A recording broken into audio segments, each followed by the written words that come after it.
नमस्कार दोस्तों, स्वागत है आपका मेरा लेक्चर 20 में वैदिक मैथमेटिक्स का। तो यहाँ पे हम सूत्र 12 सोपन तद्व यमन्त्यम डिस्कस करेंगे। तो इसको प्रोनाउंस करना थोड़ा सा टफ है, तो हम इसको जस्ट SY सूत्र से कहेंगे। तो इसके पहले कि हम आगे बढ़े, हमको इसका मतलब पता होना चाहिए। तो सोपन तद्व यमन्त्यम का मतलब है ultimate and twice the penultimate. इसको हम किस तरीके से अप्लाई कर सकते हैं और क्या क्या एप्लीकेशंस हो सकते हैं, चलिए देख लेते हैं।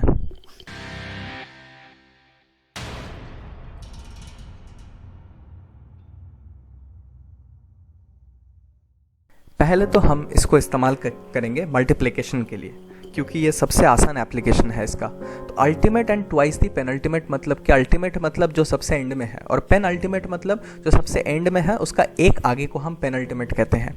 तो ultimate and twice the penultimate, इसको हम यूज़ करेंगे अल्टीमेट प्लस ट्वाइस दी पेनल्टीमेट करके। यानी कि अल्टीमेट को अगर हम u कहें और पेनल्टीमेट को अगर हम p कहें तो u प्लस 2p, इस फॉर्म को हम यूज़ करेंगे दो जगह पे। एक जगह जहाँ पे हम न्यूमेरिकल कैलकुलेशंस करेंगे और दूसरी जगह जहाँ पे हम अलजेब्रिक कैलकुलेशंस करेंगे। तो यहाँ पे देख लेते हैं, जो पहला किस्सा है वह है मल्टीप्लाइंग। किसी भी नंबर को अगर हमको 12 से गुणा करना है तो हम ये जो SY मेथड है वो हम लगा सकते हैं। तो ये क्या कहते हैं, सपोज हम कोई भी नंबर ले लेते हैं 1 2 3 टाइम्स 12। सिर्फ 12 से ही मल्टीप्लाई करने को ये होगा। ये जो ट्रिक है ये हम सिर्फ 12 से मल्टीप्लाई करने को ही ला सकते हैं। तो हम कैसे इसको अप्लाई करेंगे, देखिए पहले हमको ये जो 1 2 3 जो पूरा डिजिट है जो भी आपको दिया रहेगा वो आपको सैंडविच करना होगा। सैंडविच 2 0 के बीच में आपको सैंडविच करना होगा ये। अच्छा, एक बार ये अगर सैंडविच हो जाए, अब हम क्या करेंगे, जितना डिजिट का नंबर है हम उतना लाइन ऐसे बना डालेंगे। उसके बाद हम क्या करेंगे, देखिए अब जो पूरा नंबर होता है वो हमारे पास है 0 1 2 3 0। ये जो है हमारा पूरा नंबर है ये। तो इसमें जो अल्टीमेट डिजिट है ये है, और पेनल्टीमेट डिजिट है ये, जस्ट शुरू करने के लिए। तो हम क्या करेंगे, अल्टीमेट प्लस 2 टाइम्स पेनल्टीमेट, यानी कि सबसे आखिरी वाला जो डिजिट होगा मल्टीप्लिकेशन का वो होगा अल्टीमेट प्लस ट्वाइस दी पेनल्टीमेट। ओके, इसके बाद 0 का काम तो हो गया अल्टीमेट के तौर पे। अब 3 होगा अल्टीमेट नंबर। तो अब जब 3 अल्टीमेट होगा तब 2 होगा इसका पेनल्टीमेट। तो नेक्स्ट जो डिजिट होगा वो होगा 3 जो अल्टीमेट प्लस 2 टाइम्स पेनल्टीमेट जो कि 2 है। अब 3 भी हो गया अपना अल्टीमेट, अब है 2 की बारी। अब जब 2 अल्टीमेट होगा तो ये 1 पेनल्टीमेट होगा। तो नंबर आएगा 2 प्लस 2 इंटू 1। हम हमेशा ये जो ultimate plus twice into penultimate इसी को हम लगा रहे हैं। और आखिरी में जब ये 1 हमारे पास अल्टीमेट होगा तब ये 0 पेनल्टीमेट होगा। तो 1 प्लस 2 इंटू 0।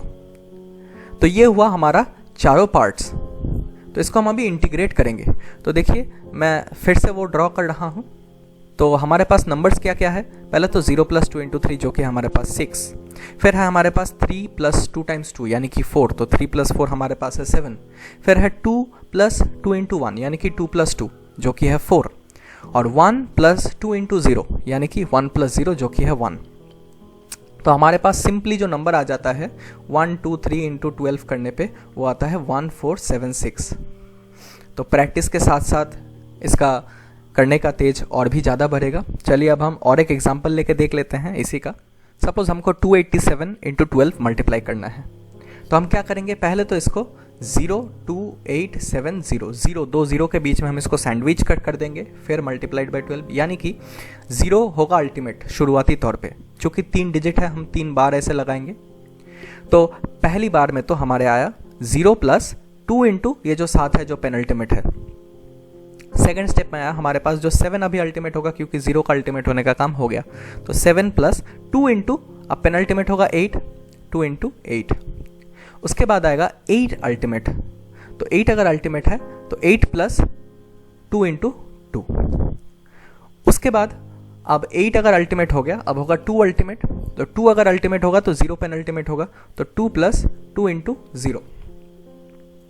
इसके बाद कुछ है नहीं तो कुछ भी नहीं होगा। ये आप माइंड कीजिए कि कितना भी डिजिट नंबर के लिए वैलिड है, ऐसे ही आप कर सकते हैं। तो सिर्फ ये 12 के मल्टीप्लिकेशन में ही वैलिड होगा। तो यहाँ पे क्या आता है फिर 7 2 14 यहाँ पे आता है, यहाँ पे 8 2 16 प्लस 7 आपके पास आता है 23। यहाँ पे आता है 8 प्लस 2 इंटू 2 4 यानी कि 12, और आखिरी में आता है आपका 2 प्लस 2 इंटू 0 यानी कि 2। अब देखिए हर जगह पे यहाँ पे चूंकि एक ही डिजिट होगा तो ये सब कैरी पे आ जाएगा, यहाँ पे कैरी पे आ जाएगा, यानी कि ये जो 1 होगा ये 1 ऐसे 3 के साथ जोड़ जाएगा। तो ऐसे करते करते अगर हम देखेंगे इस 2 को हम यहाँ पे हटा देंगे और ये जो 1 है इसको हम यहाँ पे 2 पे हटा देंगे, तो फाइनली हमारा जो नंबर होगा, सुविधा के लिए आपका मैं अच्छी तरीके से लिख देता हूँ, तो हमारा नंबर है 4 और 1 कैरी, यहाँ पे 3 और 2 कैरी, यहाँ पे 2 और 1 कैरी और यहाँ पे 2। अगर आप ऐसे ऐड कर देते हैं तो देखिए आराम से 2 प्लस 1 आ जाएगा 3, 2 प्लस 2 आ जाएगा 4, 3 प्लस 1 आ जाएगा 4, और ये 4 वैसा रहेगा।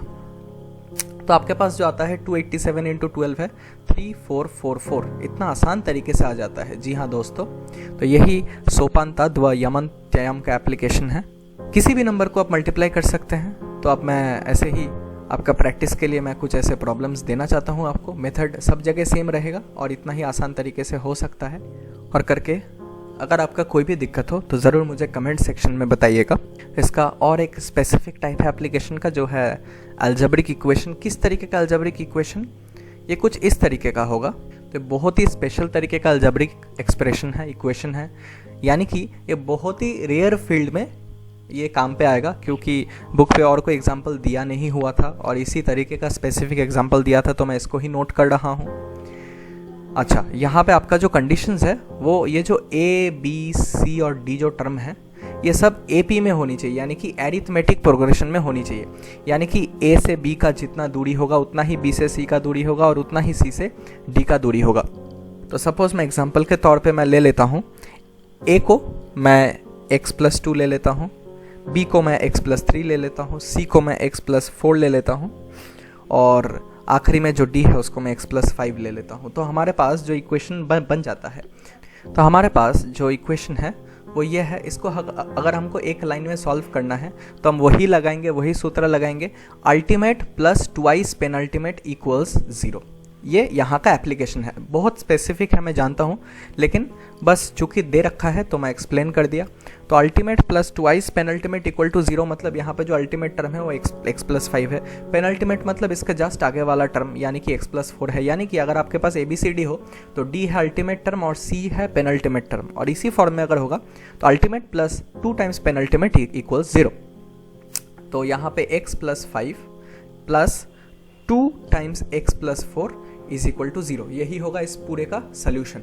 यानी कि इसको अगर हम लिखे, एक्सपेंड करें, तो ये हमारे पास आ जाएगा 3x + 13 इज इक्वल टू 0, यानी कि x इज इक्वल टू -4 1/3।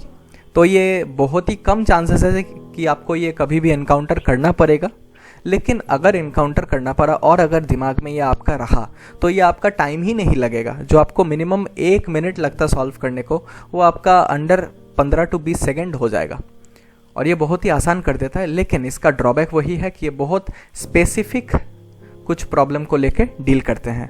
तो हमने यहाँ पे 2 चीज़ें सीखा, एक तो 12 से मल्टीप्लाई करना, जो कि आपको ज़्यादातर केस में आप फेस कर सकते हो ये, और जो दूसरा है वो है कि आप स्पेसिफिक अलजेब्रिक एक्सप्रेशन में आप सोल्यूशन निकालने के लिए एक लाइन में आप इस सोपान्त्यद्व यमन्त्यम को यूज़ कर सकते हैं। तो इतना ही था सूत्र 12 में। आशा करता हूँ आपको समझ में आया। अगर आप मेरे चैनल में नए हो तो सब्सक्राइब कर दीजिए, अगर अच्छा लगा वीडियो तो लाइक कीजिए। मैं मिलूँगा आपका लेक्चर 21 में। आज के लिए बस इतना ही, शुक्रिया।